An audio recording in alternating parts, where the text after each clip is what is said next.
Quamrats, welcome to the Quamfy Show, episode 34. It's amazing that every time when I set it up, I still need to check before saying the episode number. Going to be an interesting episode today. We have Quanterscan boss back on the episode. We're going to have a look at Quanterscan, but not really. More info on that in a bit. We're going to have a look at some legislation. It's been proposed by the EU Commission. Might be interesting. And of course, we're going to have a wee little chat on the price of QNT right now, how the chart looks, and what we think can maybe be the cause of this. This episode can go two ways. One, we're going to be done in either 30 minutes, and it's going to be very entertaining. It can also be, well, maybe an hour and a half, maybe even longer. We'll see. It's going to be a little bit of a wild card, this, and I will explain why in a bit. For now, boss, how was life? Oh, by the way, Tim is not here. Tim is watching soccer, I believe. So boss and I are a duo once again. How's life, boss? I'm doing okay.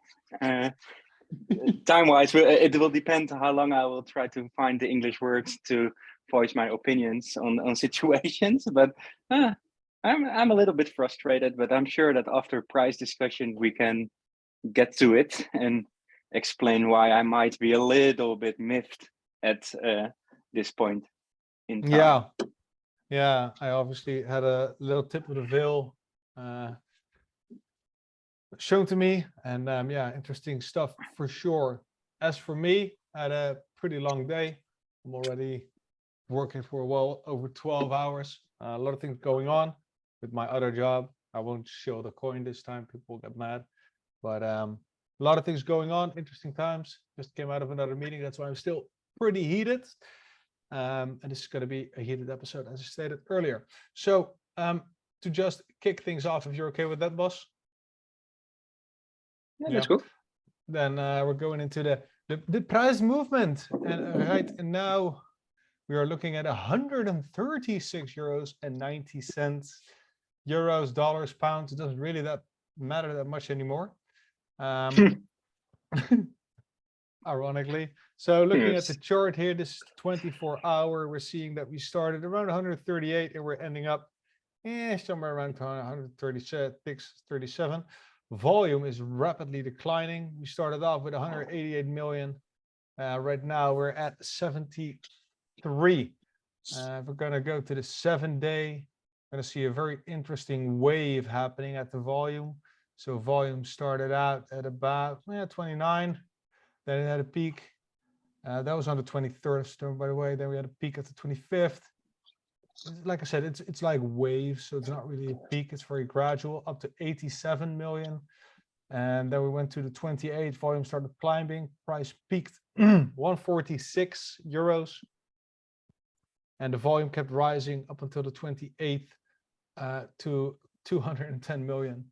That's 10x of the volume earlier that week, give or take an X, which is really interesting. And now the volume is gradually decreasing again. So if this pattern continues, we can see a little bump here. If we go to the 14 days, this is not techno analysis. This is just me riding the waves, pun intended. You can see a little volume spike here, going from 20 up into the 40 range-ish. And then we get into the 80 range, and then we get into the 200 range. So again, if this persists, then the next wave will be a lot bigger, but we'll see. It's all just fucking drawing lines on the board.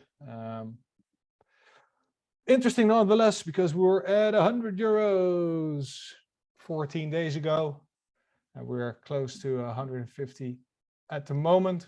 I read somewhere that the chart is coiling up, and that means that what we see right here is that the volatility goes down a bit and everything goes a little bit quicker. Whatever. Interesting times for sure. I'm waiting for an update actually, because today was supposed to be an update day.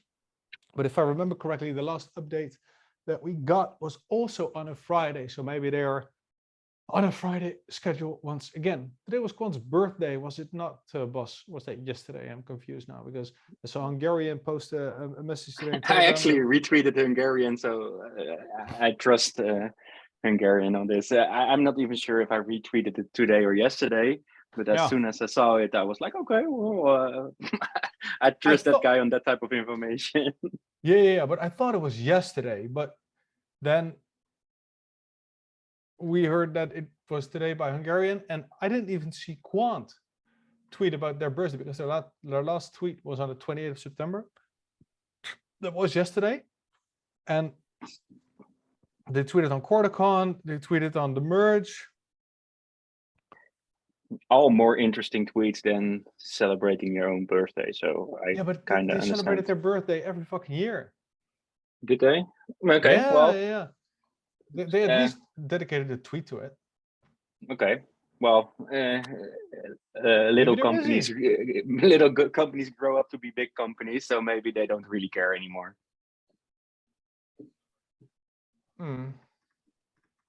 What is it, 7th? Yeah, I suppose. Look, I wouldn't be super impressed when I saw a tweet like, let's celebrate our 7th year in business or whatever. It's not adding anything to me, for me. No, but it does for Gilbert. I mean, like I said, he's been tweeting every year thus far. Oh well, maybe they'll do it tomorrow, and they then give us treats in the form of remote connector gateways. Maybe we get some drunken birthday party tweets later tonight. That'd be super amazing. That'd be super amazing. Hey, but yeah, no. Quant was. Are you ready for digital assets? Let me share my screen again before we dive into the Quanterscan stuff. The meat and potatoes. Yeah, so they're going to Sibos. I'll be at Sibos as well, in the capacity of the company that shall not be named, with Galileo, and naturally we will also get information as the Quamfy show. So and we have a meeting with Gilbert, which is really interesting. There's a lot of overlaps, so we're definitely going to meet them there. We also got a lot of invites for a lot of companies that want to meet with us. A lot of them are general messages, some are more specific, and a lot of those also are interesting for Quant as well, because there's a lot of shared interests. So waiting for an update. What do we expect? Well, there was some speculation. Buzz reminded me of this, that there was some chatter about Avalanche, wasn't it, Buzz? I cannot remember where I saw it, but there was something in council about Circle and their USDC being multi-chain, and that there would be an Avalanche integration as well as a bunch of other shitty blockchains. And I call them shitty blockchains because I'm a quant maxi. But they when you add all those up and you Google them, that would then possibly be layer 0 that supported all these blockchains. Then just a tech guy tweeted to the guy from Circle something, and then he was like, yeah, no, it's not only layer 0, which then fed the speculation to Avalanche, because it's also an EVM or what's the language for Ethereum again? Solidity. Solidity, yeah. Yeah, so but I think I think they are fully EVM compatible, so we'll see. Yeah. So, what do you think, Boss? Are there chances that they're going to integrate Avalanche into the for sure? If our whole pitch for Quant is any, then all these integrations are inevitable, right? So, can I see it happen? Sure. Do I think it's the most likely to be next? Maybe. Honestly, I am not super into the tea leaf reading to figure out what will be the next chain to be added. So you mentioned that I told you that it might be Avalanche tomorrow. I told you in a way like you did just now. I saw some chatter and I was like, oh, well, maybe. I don't really care, because until I have release notes, I cannot do anything with it. If I do get release notes and some location and network data, I can quickly integrate it into my little project, and I can mess around with it, and I can start reading about what Avalanche actually is, because you call yourself a quant maxi. I call my attention span limited, so I am not reading about everything all the time. I just try to stay focused on what I am trying to do, and if stuff is added, I actually get more interested, and then I start reading about it. Today I did read a little bit about XDC and how it's like a mix between public and permissioned parts, which is kind of interesting to me. But I'm only reading. Yeah, so but I'm only reading this like let's not call it after the fact, but after it's been integrated and I have some touch points with it, right? Because I'm just not that guy that can read everything about all the things, because I also get in love quickly. So if I see something interesting, I might consider spending some of my investment money on it, and then I just don't want to overexpose myself to everything before I feel it's valid. Yeah, I can feel that bandwidth is limited, and it's very easy to get caught up in minutia and novelty, and just consuming rudimentary information or information that's not applicable at this time, and just waste a ton of resources that are otherwise better spent elsewhere. So I agree. Focused energy on what matters, for sure. Regardless, or at least to me, right? So I'm not calling it not interesting, right? But it's not interesting really to me at this time. Yeah, no, excuse me for not nuancing it enough. Sorry. Yeah. No, but I find it interesting that you stated that XDC is going the public permissioned route, that automatically made a light go on for me on LangChain, which is obviously also this. And since they're integrated since a couple of months with Quant, interesting angle for sure. Let the speculation ensue. On Quanterscan, so where shall we begin? Oh, I forgot to take notes. Sorry, guys.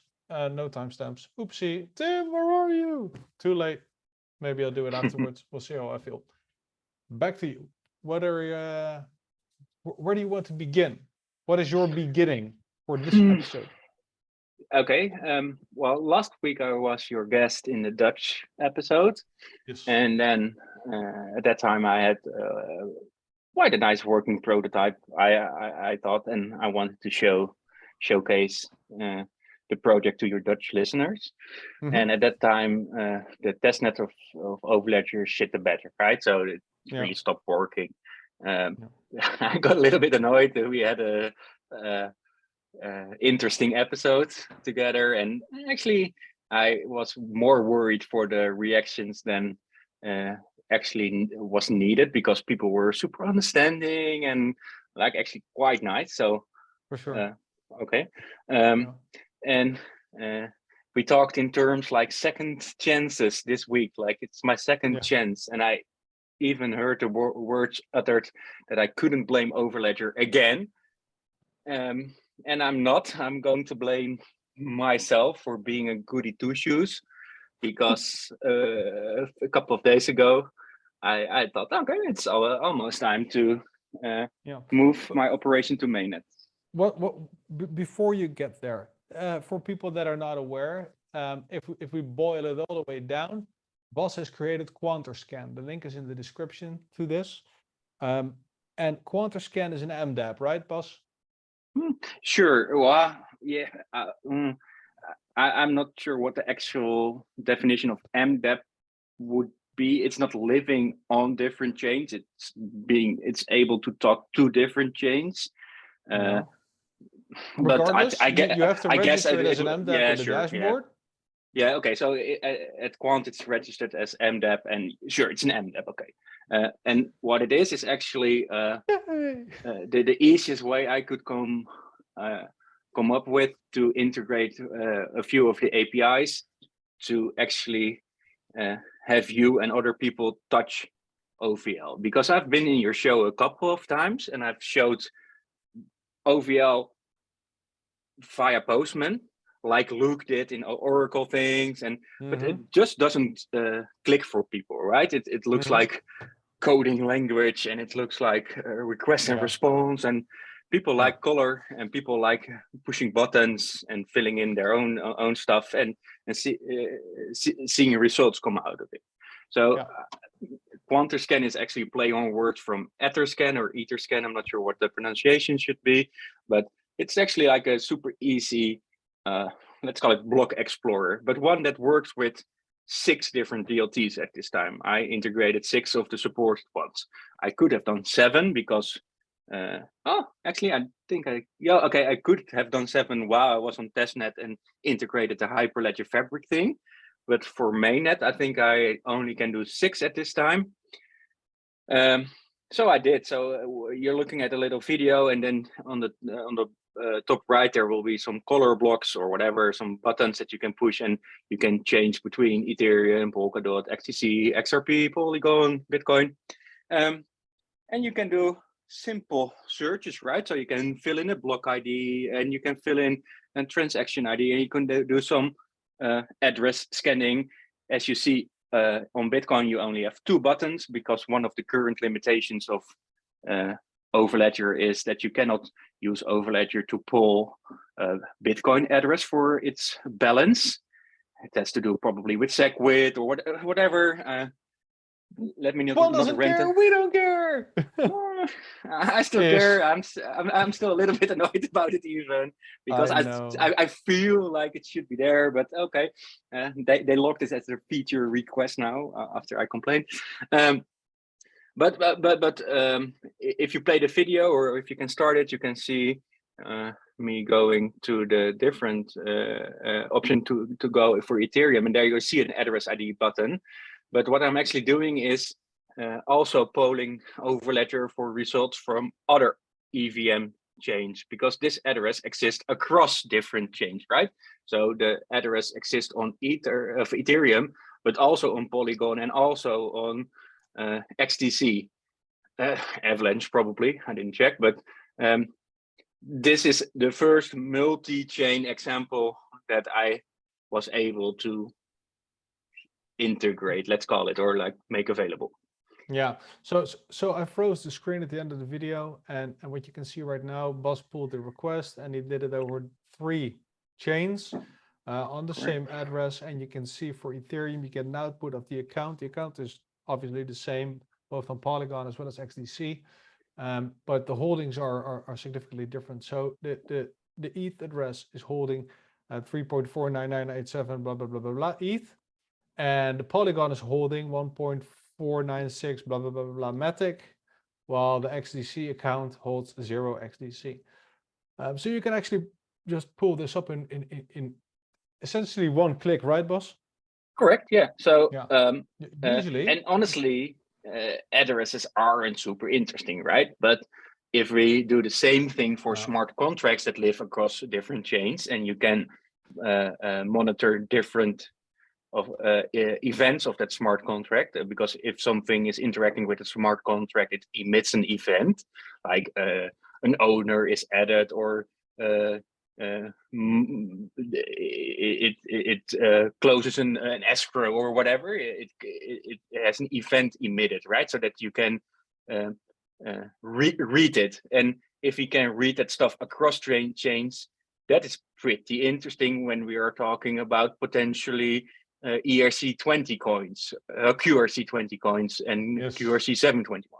Yes, because right now, if you want to do a same call like Bas did with his little mDApp, with his mDApp, not a little mDApp, with just an mDApp, let's respect the thing for what it is, then you'd have to go on both Etherscan, whatever Polygon scan, XDC scan is, who cares, and you have to paste in an address, and you have to do a lot of actions, and you cannot do that concurrently. And Bas Quanterscan can. And again, it is not super impressive. It's not going to change the order of the universe, but it is a very good first step to show what the technology can do. And as Bas stated, with QRC20, QRC721, this could get mighty interesting, because then you can see, in my opinion, and maybe I'm misunderstanding the tech, let me know if I do, Bas, but what you can then do is you can see how multi-chain tokens can just migrate between chains without a burn or mint function. So now you have to bridge stuff. So it's getting minted on one and burned on the other. And with QRC20, you can simply just send Ethereum to XDC and the balance just shifts, but the same amount of tokens will remain. Do I explain that correctly, boss? Potentially, because we haven't seen it in practice, right? But that should be a fair assessment, because if you have a multi-chain token in your total, what's the word for the total tokens in circulation? Your so whatever your total tokens is 3,000 coins, because you have three different 1,000 coins on three different chains, right? You can actually say, okay, I'm sending 500 of them to Polygon, and then you just in the smart contract define, okay, there's only 500 left on this chain, right?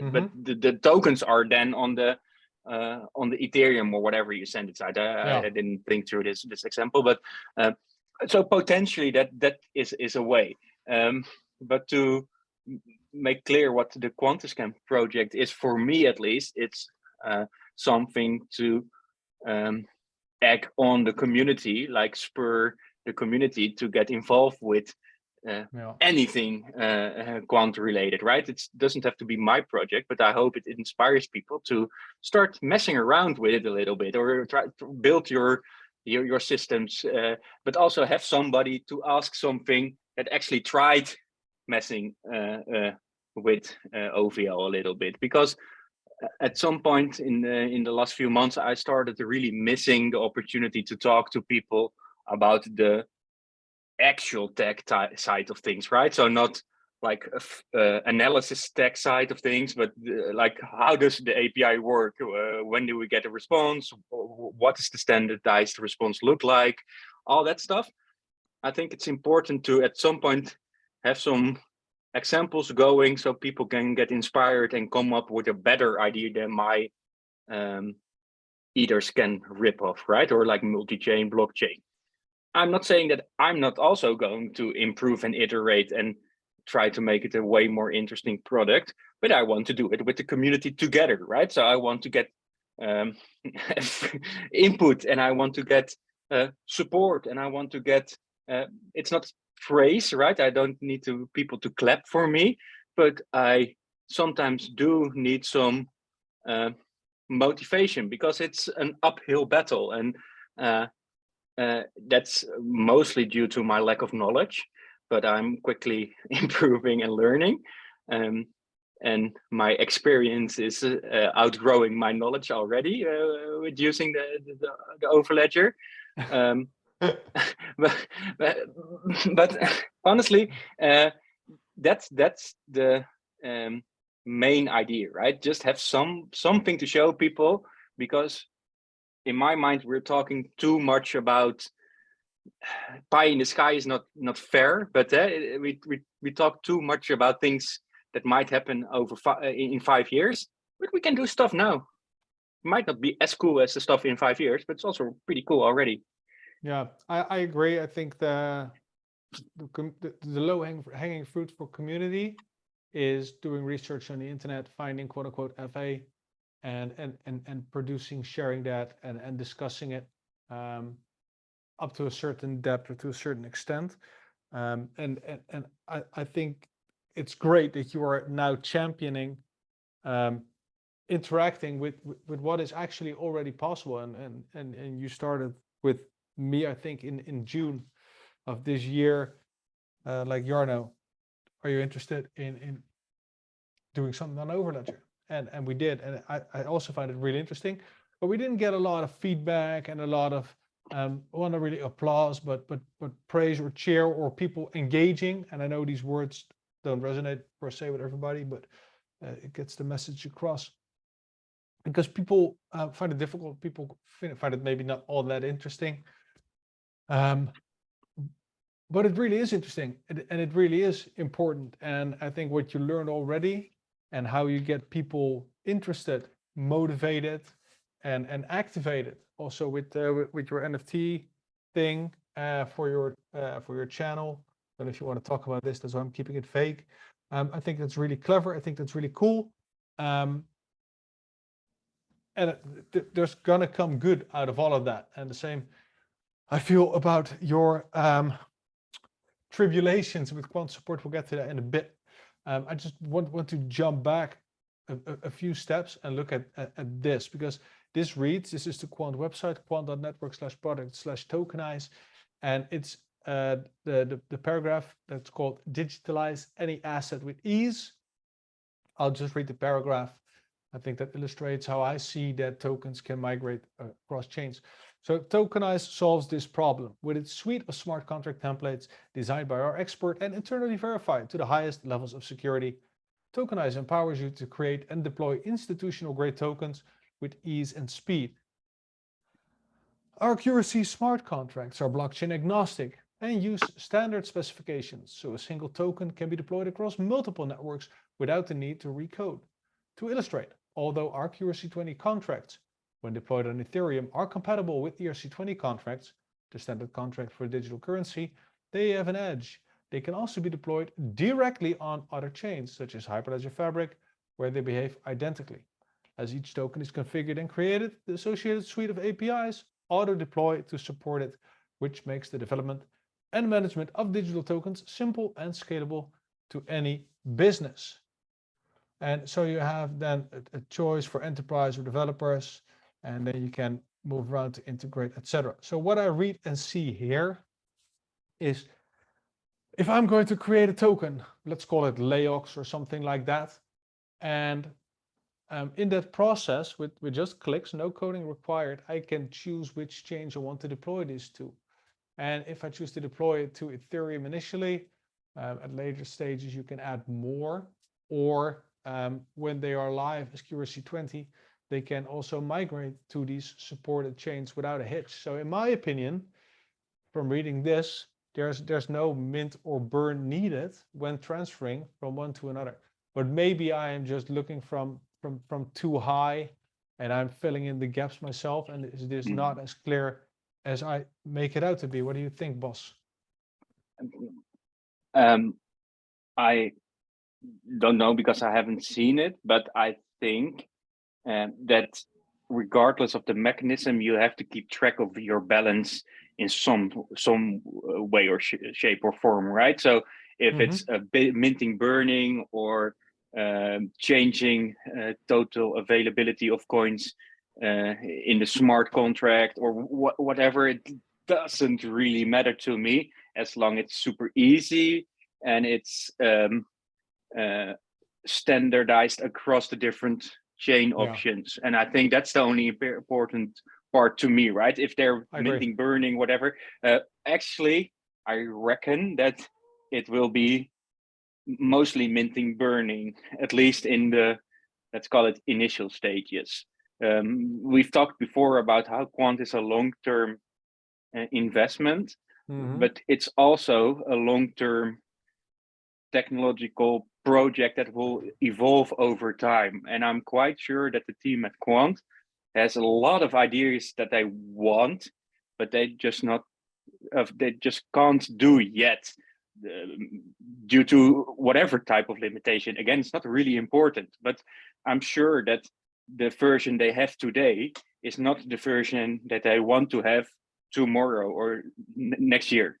Okay, I agree. I do have a thesis. Okay, so let's say we are talking the chains that you have, all three, the EVMs. So you have the Ethereum, the Polygon, and the XDC, and they have the token smart contract on all three chains, customized to those three chains.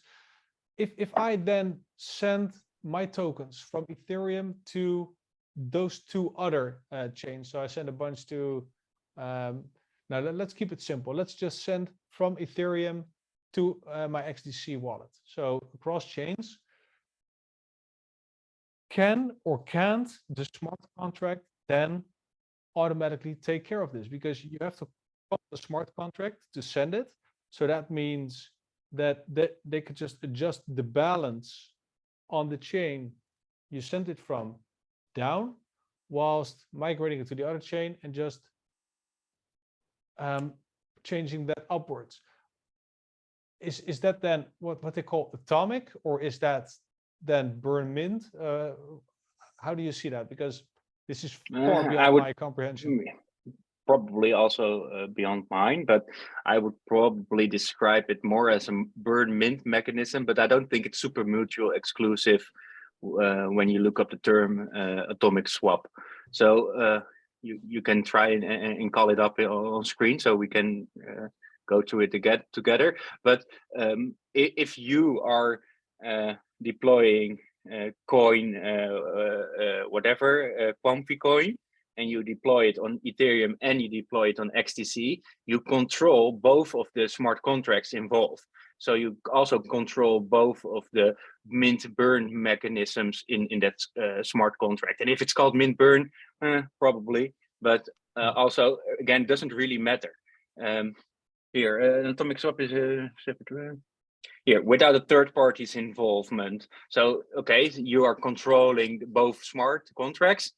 You don't need Uniswap or Kraken or whatever type of entity in between, because you can control both of the smart contracts involved. And don't forget, because if you now interact with a quant for some reason, you're sending a coin, you're spending it on a license or whatever, you're interacting with the smart contract, right? You can look at it on Etherscan.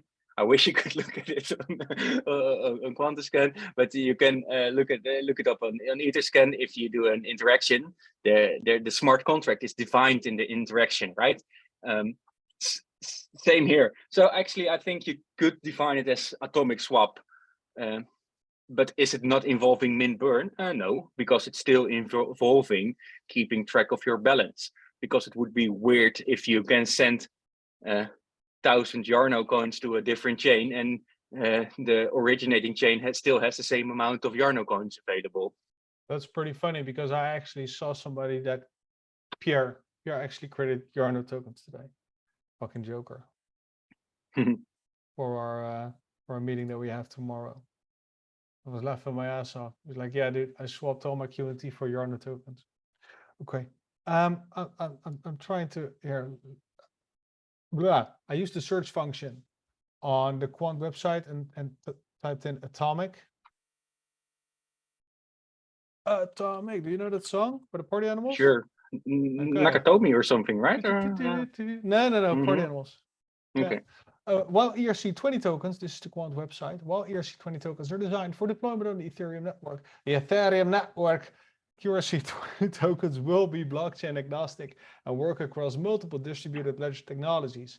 They can be implemented on-chain, public DLTs, or off-chain, private DLTs, to enable complex operations between different DLT technologies, such as cross-chain atomic swaps and multi-ledger tokens.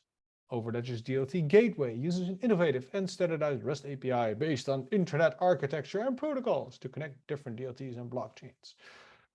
Okay, so Bas, does this illustrate better what is going on behind the scenes? Well, I think different words to describe the same thing. I think, actually, I think we covered it relatively well. I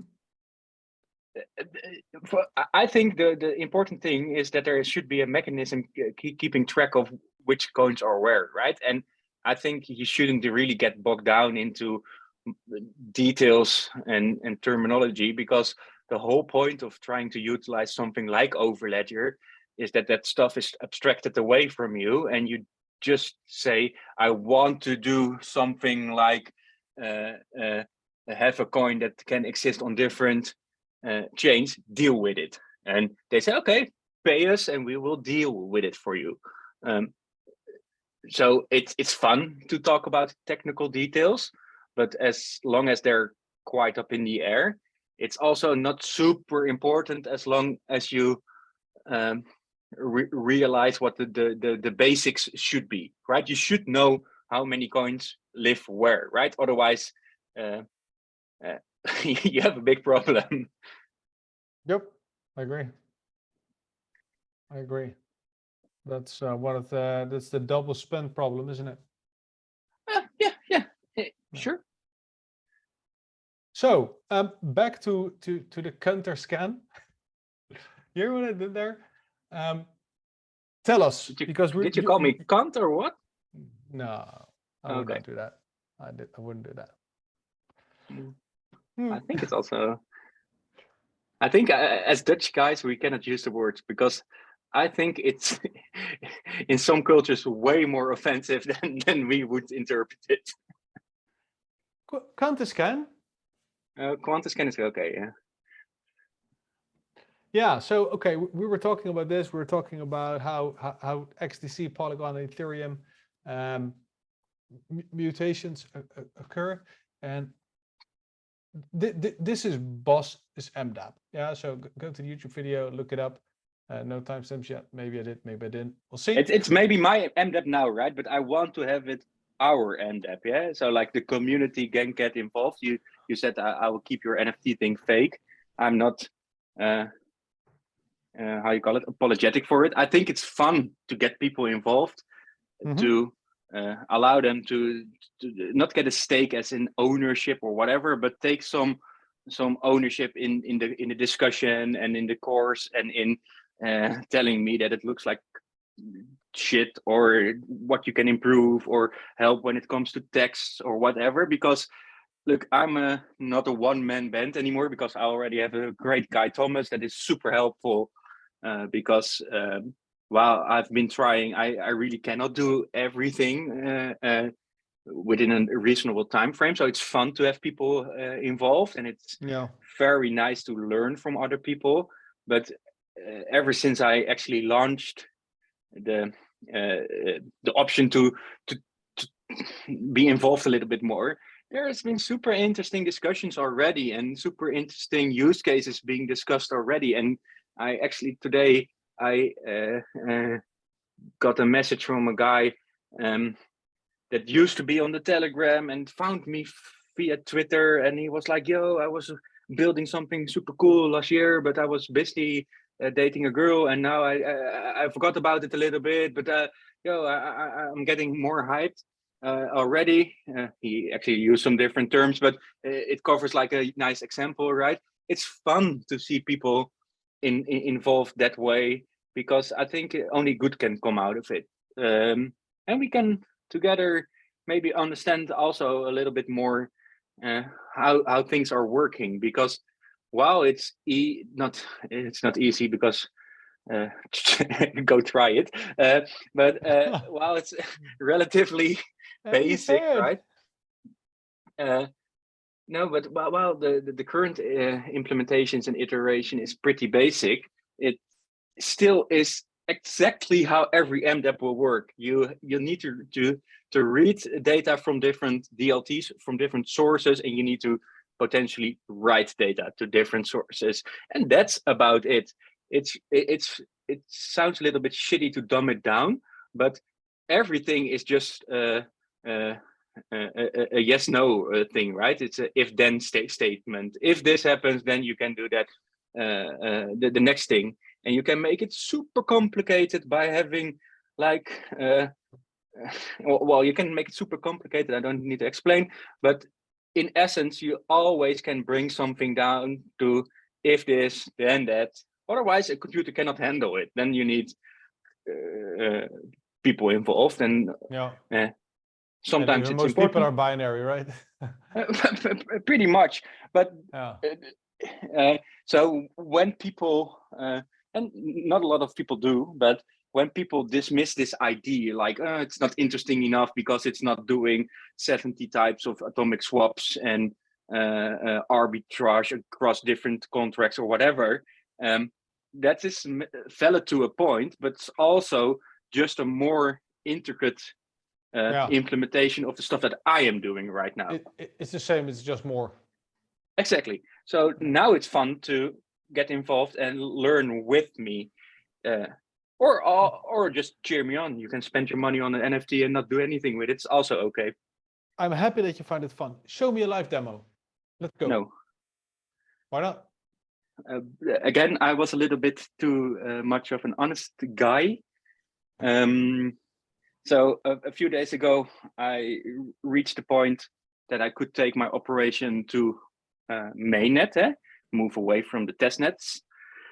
And I started doing the preparations for it because my code started with like 6 lines or 7 lines, but now it's thousands of lines. It's like 72 different files and all contain 30 or more lines. So But please forget is it over 9,000 or not?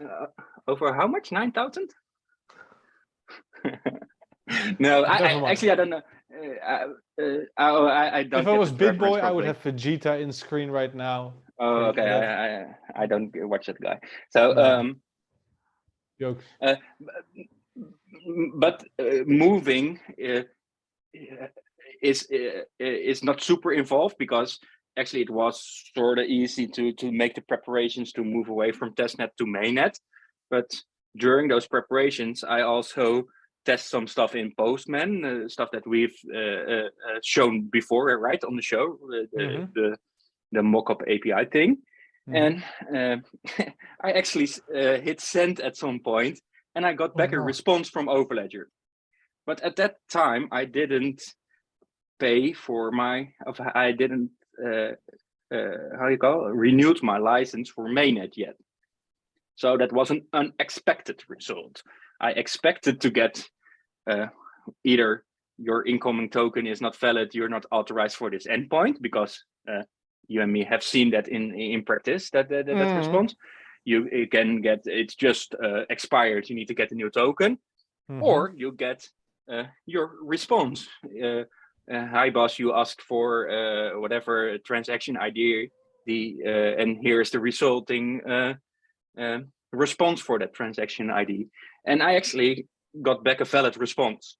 And I was like, wait a minute, that's a little bit against my expectation. So I started testing a little bit more, and I noticed that I didn't need a license for mainnet to interact with Overledger mainnet. Public mainnet.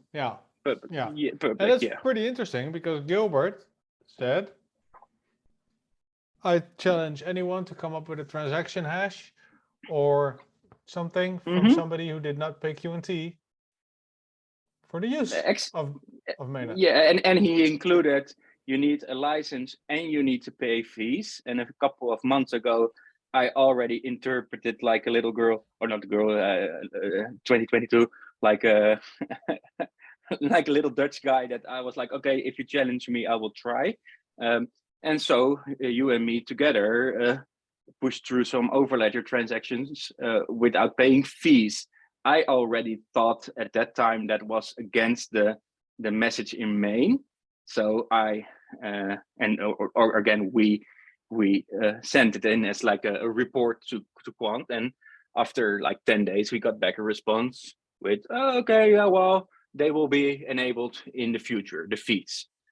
But we also discussed this with our friends and among ourselves, and the consensus was, well, guys, you paid for your license in QNT, so if you're nice about it, you can still give Gil the benefit of the doubt here, right? Like, he is not misrepresenting the truth here. Not sure if I agree still, but again, whatever. But we tried this thing before in the past. What we 59 days and 6 hours ago. Yeah, so 2 months ago. Yeah, you can see this here. So we did some transactions without paying QNT fees, right? Okay, fair enough. But we paid, or you spent your money even before that time, right? You just instantly bought your mainnet license when the option became available in March, I think, right? Okay, well, I didn't, because I'm cheap, and I was doing the preparations to do it, because I wanted to do to get the how you call it, the mainnet license.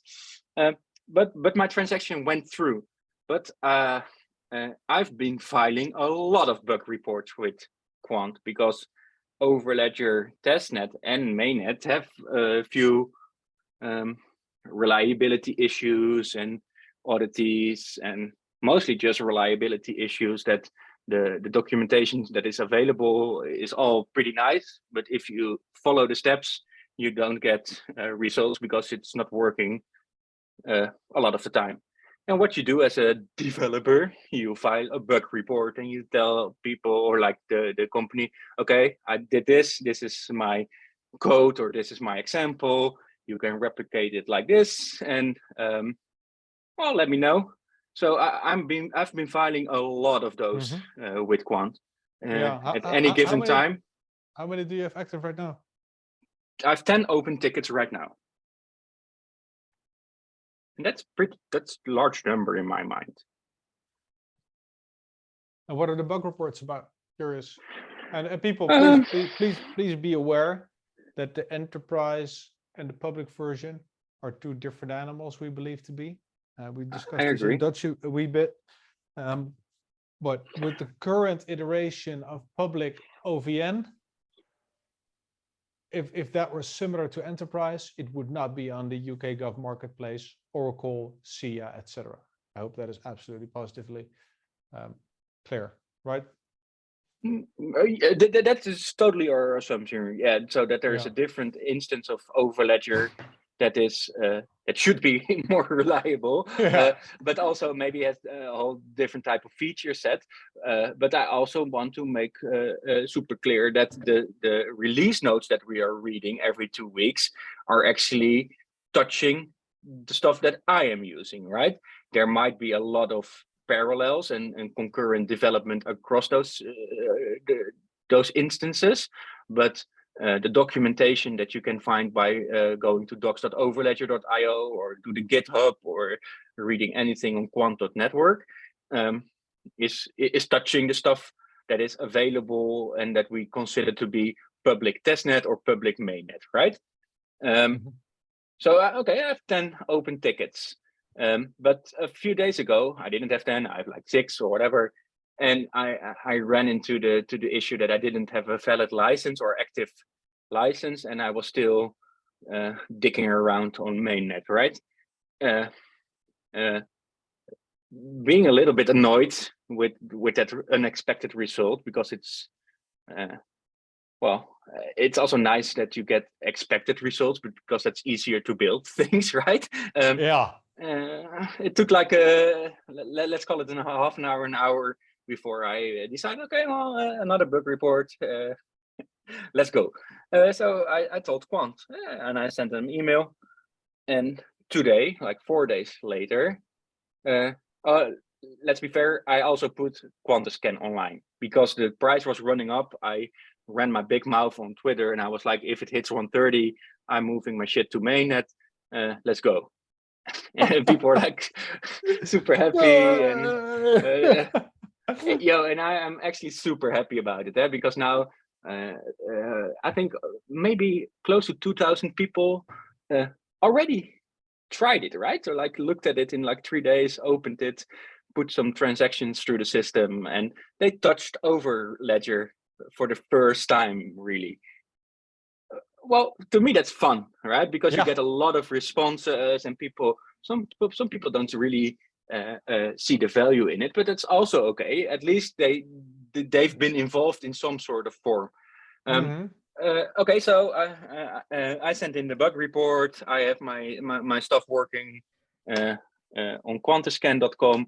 I put it online. I put a disclaimer in front of it saying, this will only be online for a couple of days because we need to build a lot more things before it's ready, right? If you have a publicly available website, you need a cookie policy and all that kind of stuff, right? This is just, I'm not logging anything. Let's go. If you want to push the button, be happy about it, right? But also don't come at me if you see my dumb spelling mistakes, or do come at me, but have some understanding. This is mostly just placeholder stuff. Come on, bro. But it was fun because a lot of people used it. I got a lot of responses. I got some supporters going, right? NFT sales, but also just people reaching out like, yo, NFTs are not my thing, but can I be involved? And of course you can be involved. So it's super fun. And also I got a response this morning from Quant. And honestly, every time my email dings, like 60%, I wish, like 5% of the time it's a Quant response, right? Because I have a lot of open tickets and I also have a lot of closed tickets by now, right? Solved issues. And so this morning I was actually in the supermarket, my headphone dinged because I have a notification only if Quant or my partner emails me. I don't know actually. Oh, strawberries. Right? Strawberries. We're going in depth every time. With cream as well? Nope. Okay. I'm already a fat bastard. So I'm a coder. Yeah, man. I'm looking like it currently. Sorry about that. That's terrible. No, Okay. but I get this thing. So I opened the thing, and it was about subscription issues that I have going on with a different bug report. Okay. Well, I think that I can read like 10 minutes later, right, when I'm back home. But I also get a second ding quickly. So then I'm still like a dick using my phone in the supermarket, and I actually will pull it up so I can read to you my response I received. And I got the following response. Hi, boss. Thank you for reaching out. I've consulted your concern. I've consulted your concern with one of our teams, and they said that some of the endpoints can be used for free, which means they work without an active license. I'm going to close this ticket now. However, if you have any additional questions or concerns, feel free to reopen it. I promise you, within 60 seconds, I reopened this ticket with a message. Are you sure? Because I've tested not all, but a lot of the endpoints, including sending transactions through the system. So you had an example of 2 months ago. I have an example of whatever, 48 hours ago or whatever, a few days ago, right? Can you please give me an example of an endpoint that requires an active license? And what did they say? They said nothing to me. So I did not get any response on that reopening of the ticket. But around 4 o'clock, somebody of not even my supporters, but somebody reached out to me and said, hey, man, I checked out your website because I had it in my list to do of things to check out today. And it's not giving me back any results. And I was like, God damn it, shit, whatever. Sometimes Overledger is not super reliable, or maybe it's my fault, right? Because obviously I can also break things. But at that point, I was not messing with the code or anything.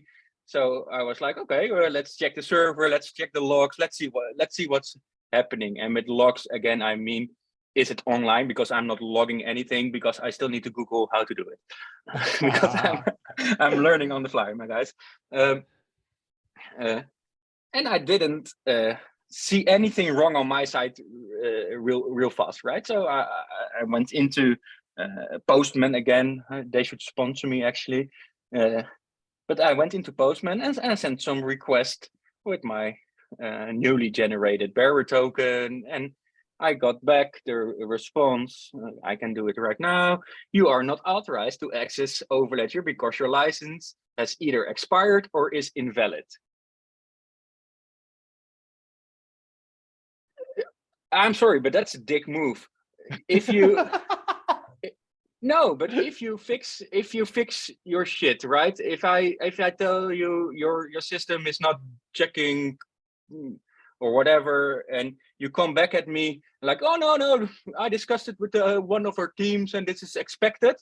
I respond to you, well, okay, are you sure? Okay, turns out you're not super sure, and you go discuss, and then you kind of fix it or whatever, you fix it, but you don't tell me. And then it's the only thing that is publicly available currently for people to touch Overledger. You take it offline without telling me. I'm honestly, I'm a little bit annoyed by it, because also I am filing not one, I'm filing 3, 4, 5 bug reports sometimes daily more than one, whatever. I'm doing all your testing for free, right? I am working pretty much full time for the last few months to get this stuff working. A lot of time is wasted because I'm not super knowledgeable. But when I send you bug reports, I send it in a format that you ask me to send it. You discuss with me, and I'm being like the nice guy here doing your testing on Overledger and telling you when we run into problems. Super basic problems, by the way, right? I'm not doing like crazy multi-chain atomic swaps, whatever. I'm doing the most basic stuff I can come up with, including whatever, trying to pull an address without an active license because whatever. Well, honestly, I consider that like a shit move. But also I started immediately swapping some WE to the right chain and whatever, because crypto is shitty like that. And I purchased my MainNet license. I think, wait, I can see it maybe. Is it this one? So refresh, so 5 hours ago. A little over 5 hours ago. Again, as soon as somebody told me, I started the steps to get my quant or swap to some quant, because I don't like spending my quant. So if I need to spend quant, I buy more quant. Because then I feel like still married to my bag. I am boss. I'm a quant addict. Yeah, well, hi boss.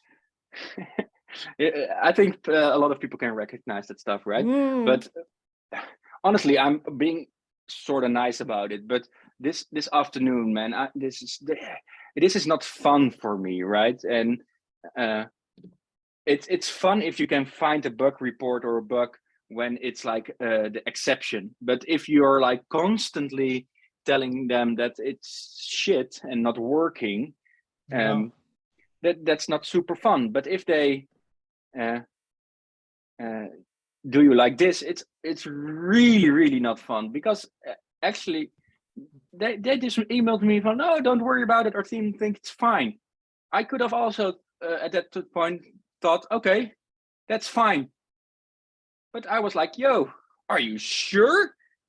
Because maybe I didn't tell them, right? But maybe you remember the Carlo Calista thing. Not everybody is sure all the time, right? So I was like, wait. But okay, so at this time I cannot show you anything, because I refuse to go back to MainNet to put in the work tonight and then change back to testnet and then change back to MainNet tomorrow, because I spent 125 euros in Quant today to get your MainNet license, and I'm not counting fees. I think it's a shit move, man, and I'm actually properly annoyed by it. Yeah, I can remember, because when we were prepping for the episode, his language was not as nuanced as it is right now. Maybe. Come on, boss, you can show some emotion, man. You're working fucking hard for this. And I mean, we also spoke in text. We spoke on the phone a couple of times last week, and it's almost unfair. And I know that this is a little bit childish to say, but it's unfair. It's just shit. It is frustrating to say the least, right? And again, I'm not like super pushing this NFT thing, right? But this support or support, yeah, for me it's acting as a support group currently. Yeah. But you guys are also my conscience, right? It's not, but I also need an outlet, because it's also pretty interesting for people to know that if you ask me, okay, how can you show your QNT license when you pull your Ethereum address, I can tell you, okay, man, we can use this version of, not this version, but this feature of Overledger to define the smart contract, the quant smart contract that we need to interact with, and we need to pass it data like the address you're looking for. And then, okay, if we get back a standardized response from Overledger, we can print it out on the website, right? We can put a little text in front of it, and we call it QNT, double punt. I'm not sure what the English term is for it, but we put some double dots, and then we print out. It's a colon. It's a colon. Oh yeah, colon. Yeah. So not your colon. Your colon, that's your intestines, where you're. Well, it still feels like shit. So it's a colon. No, it's colon to me, man. Okay. Because it's shit now, man. No, you need a colonoscopy, dude. No, but no, a semi-colonoscopy. But to be fair, that is actually how development of at least Quanterscan is working. People ask, okay, let's go. Can we show QNT on the website, like how much QNT an address holds? Okay, let's work on it. But then if I run into an issue, then I think it's also fun that people can see, okay, he tried. It's not super functional right now. He filed a bug report. And I share that information, right? That is the type of stuff that you might find in the token gated little chat. And also I ask for a lot of help when it comes to spelling and whatever. But like I said, it's acting as a support group for me currently, because today, again, this feels pretty shitty, right? Because I would much rather show you how it was working the last couple of days. You can click on all kinds of transactions. You could spend like half an hour just clicking around. Not that it's like super cool, but you can just put in like a block ID and just follow some transactions across chains. And because you sometimes get a multi-chain result that an address is existing across chains with, I was quite intrigued at times, right? You push a random address, because I'm testing a lot, of course. And then you see, okay, this address holds like 200 ETH and a million Matic. Turns out, okay, it's the Uniswap address, right? By accident, I stumbled upon it, right? But not right now, because I paid for my license, but their system is not governed by any type of smart contract. It seems somebody manually has to allow me back in, it seems, which again, a little bit frustrated about it. Yeah, I can imagine, man. And it's just shit. If you put in a lot of work, you try to make things work, no good deed goes unpunished. But yeah, that there's probably good reasons for it. No, not trying to sugarcoat it. It's just plain shit. And I can remember when we were working this last June, July. It's long. It's a long time waiting for something so exciting. If somebody found the Easter egg that I hid in the video, well, it's not really an Easter egg, but we weren't talking about it. We were really curious because we shared this with a ton of people and nobody responded, and we shared it with Quant as well, and nobody got back to us until fucking weeks. And then it's waiting a long time because you're just on hold. You know, you're trying to create something, you're doing something, and you're stuck because you don't know why, because it's probably a bug, and you need their response or their feedback. And if that then takes like 10 business days, that's to me just disgusting. Yeah, but yeah, it is just that. Yeah. No, what do you want to say? No, not quite sure. Lost my train of thought.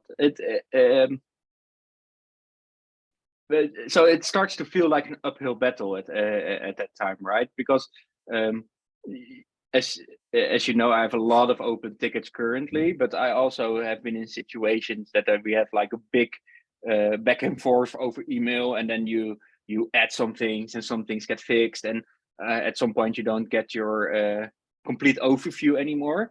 But they feel confident and like allowed is not the correct term, I guess, but they feel like it's their place to ask me, okay, boss, can you split this into whatever many requests with new logs, and so we can work through them one by one.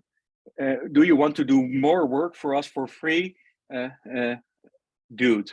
And I'm like, okay, give me 30 minutes. I will send you an example of a new bug report in the system you've described to me. And then you keep me waiting for, oh, no, sorry. And then I say, okay, I will send you this in 30 minutes. Let me know if that's the format you prefer and works for you, is valuable to you, because I'm putting in the work, it might as well be valuable to you, right? Like actionable and usable. And I ask, let me do one, get back at me if this is okay. And then I will do the different, whatever, 7 at that time, or 5, or it doesn't really matter, right? I put in another 5 times the half an hour to do it. And then you keep me waiting for like 5 business days again. Without any response, right? Not, this is okay, this is still shit, or can you change whatever? No, you don't tell me anything. So, I'm Dutch, so I'm pretty direct with this stuff. So I just email, like, I feel disrespected if you don't respect my time. I'm also totally fine not finding bug reports, right? Okay, Yeah. whatever you prefer. And then I get, oh, okay, sorry, whatever. And that's not to shit on support, because I'm sure everybody is doing the best to their ability. But I am starting to build up a report with you, right? Some reputation, and I do what you ask, and I deliver, right? And as soon as I run into new bugs, I file them and I tell you that's not working. But if you do me like this today, that you send me an initial response after 4 days, that MainNet licenses aren't even needed, right? Which is like totally against the whole communication of Quant. Then I respond back, are you sure? And then you come to the same conclusion as I did and fix it for some reason, but don't tell me. What the fuck, man? Dude, that's just no fun, because I didn't go shouting on Twitter, right? I could have, now I have like 1,500, 2,000 visitors, whatever, to the Quanterscan thing. How many visitors would I have had if I launched it with, hey, look at this MainNet mDApp that isn't paying for shit, isn't paying in fees, isn't paying in licenses. But I'm not doing that type of stuff. I'm just being little goody two shoes, finding a bug report, and sure, I share it with with you, right, and with whatever, because also I'm not a one-man show anymore, right? So I need to voice my opinion somehow, but I'm not doing it on Twitter. I'm not doing it in Quamfy Lounge. I'm not doing it on you're going on a whatever. Quamfy show. That's maybe even worse. Yeah, well, ill-advised and trashy show on the internet. No, but yeah, but play stupid time. games, win stupid prizes. If you do me like this, well, okay. Again, I'm a little bit annoyed, and it's coming out.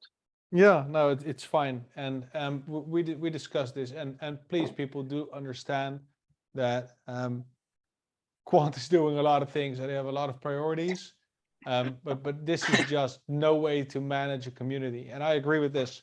And this is not bearish or bullish or whatever you want to call it. There are always people going to label this, and there might be people trying to rip this out of proportion. But this is a thing. I mean, there are people wanting to work for them for free on their products, testing it, doing exactly what they asked. And yes, this is the Quamfy show, and we are still Quamfy, but Quant is repeatedly not respecting their community and not respecting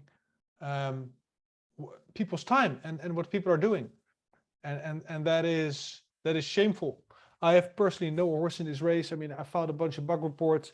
I got answers. I found things on their website. They were always thankful. They responded within 10 business days. And for a pleb like me pointing out a typo on their website, yes, it's sloppy. I'm happy to get a response. Okay, as a community member, I'm happy to get that. But for somebody that's building up a rapport, like Boss is doing, that's doing the work, yeah, this is just garbage, and I can understand, Boss, very much. I don't want to come off as entitled, right? Because I don't think of myself as important, and I think most people that know me, especially from the community, that are like sideways or in whatever shape involved. They know that I try to be humble about all this stuff. So I'm not expecting them to call me, right, or to respond to me in like 30 minutes or whatever. But there is like a range of what is possible outcomes, and I'm quite annoyed at how far on the wrong side of that range they are treating me, without coming off as entitled, I hope, because again, I'm the least important of their business partners, but also just trying to call me community is also shit, right? Because I have a company, I've probably have done more turnover than a lot of the startups that are trying to get involved with whatever they are trying to do. So just calling me a community guy or whatever is also a little disingenuous and misrepresenting the situation, I feel. Yeah, I agree. 100%. 100%. So, are you done? Yeah, I try to. No, I know I repeat myself often. It's my character. No, it's okay. I can understand, like I said, and I have a very interesting title that I think I'm going to use for this video. Can I know? Nah, we'll see. Yeah, no, I'll let you know. I'm joking. Anyway, are you okay with moving on to something you love as well? CBDCs? Okay. Yeah, sure. Yeah, no. Let's have a quick look at this. So the EU Commission will table legislation for potential digital euro #CBDC in 2023. At ECB, Lagarde weighs in on wholesale CBDC, and at Banque de France, governor outlines the next 3 wholesale CBDC experiments. This is interesting, I think, because it is regulation and because it is Europe, and well, it's CBDCs, and everybody has something to say about this, whether they understand it or not. More details about a possible wholesale digital euro. I love this. We're not going to go through the entire article. The link is in the description. I will remember to do this at least. And it starts with a quote. Is this a large quote? Let me see. No, this is, if commercial banks expect distributed ledger technology to be part of improved payment infrastructure, then we should certainly be open to it and be prepared to endorse distributed ledger technology as part of this infrastructure mechanism, said European Central Bank President Christine Lagarde. And this is interesting. Why? Because the language is slowly but surely changing. They are still going, maybe, we'll see, we're not absolutely sure. But yeah, everybody that's watching this show is pretty much in the know that CBDCs are inevitable in any way, shape, or form, and they are just figuring out all the nuances, right, boss? I agree. I think the distributed ledger technology unlocks more efficient routes for solving the same problem that there is now solving with what we consider to be legacy systems. And while not totally fleshed out, I think it's inevitable that this more efficient system will win out in the long run. But as it goes, and let's be honest, luckily so with this type of thing, your money and stuff like that. There's a lot of things to consider. There's a lot of stakeholders. There's also quite a few clearing houses and stuff like that. They're pretty worried about a big leap in efficiency and speed and stuff like that. Not big let's call them big entities that pay big lobbying money. All those things are and have been in play for the last couple of years, but we're seeing some results, right? I think it was actually Kraken that started the first lobbying in the US, like with serious money, and you can have I have opinions about the people involved there, but at least there is being let's call it counter lobbying to the lobbying that has been done by the current stakeholders, and all with their own goals and outlooks on things. But in essence, DLT is just a better solution, especially in time for record keeping and for well, it's just a fancy database anyway. So yeah, it's just holding of records. I mean, a ledger is technically, and then we call it a grootboek. It's actually just a thing where you hold in all your receipts and all the IOUs and all those things. That's essentially what money is. And but like I said, oh shit, the language is changing. So what you see here is the French central bank governor observed this time could come sooner than expected with the upcoming entry into application of the so-called European pilot regime in early 2023. This new regulation offers a unique opportunity for the Euro system. Yeah, so even though the language is pivoting quite a bit, but they're still, we're not sure, we'll have to see. Because almost all narratives, well, that's not entirely true. Most retail narratives that I see, they're all out of fear, out of uncertainty. And as a response, we see a lot of formal communications about how much optionality we have for privacy. It was a very interesting document by the Digital Pound Foundation, or at least a link. I can't remember which. Can be bothered to look it up right now. But that was a very nuanced discussion about what we can do to preserve anonymity to a degree. And that evolved eventually into, okay, anonymity is not possible. It's also not desirable for a plethora of reasons. Same as that, even if you get cash from a cash machine, it's not anonymity. Your cash is not anonymous. The cash that gets into your bank account, you are KYC'd at your bank, whichever way you spin it. But there can be privacy, and what they want and need to figure out right now is, okay, how are we tying identity to wallets, and how are we tying money and spending habits and record keeping? How are we tying that to some form of privacy? Are you getting multiple wallets? Do you have certain amounts that you quote unquote are allowed to spend? And this is what scares a lot of people, because we're talking control here, and there's obviously a lot of feelings going around about that. And I know Buzz also has some. Do you want to dive into this? You're like, nah, fuck this shit, I'm tired. Let's stop. Be honest. Sorry, I changed my layout of the screen, and I pinned myself in Zoom, so I needed to find the mute button again. Look, I have some worries about potential integrations of CBDCs, right? But let's be fair, I have worries about every possible implementation of new technology or whatever.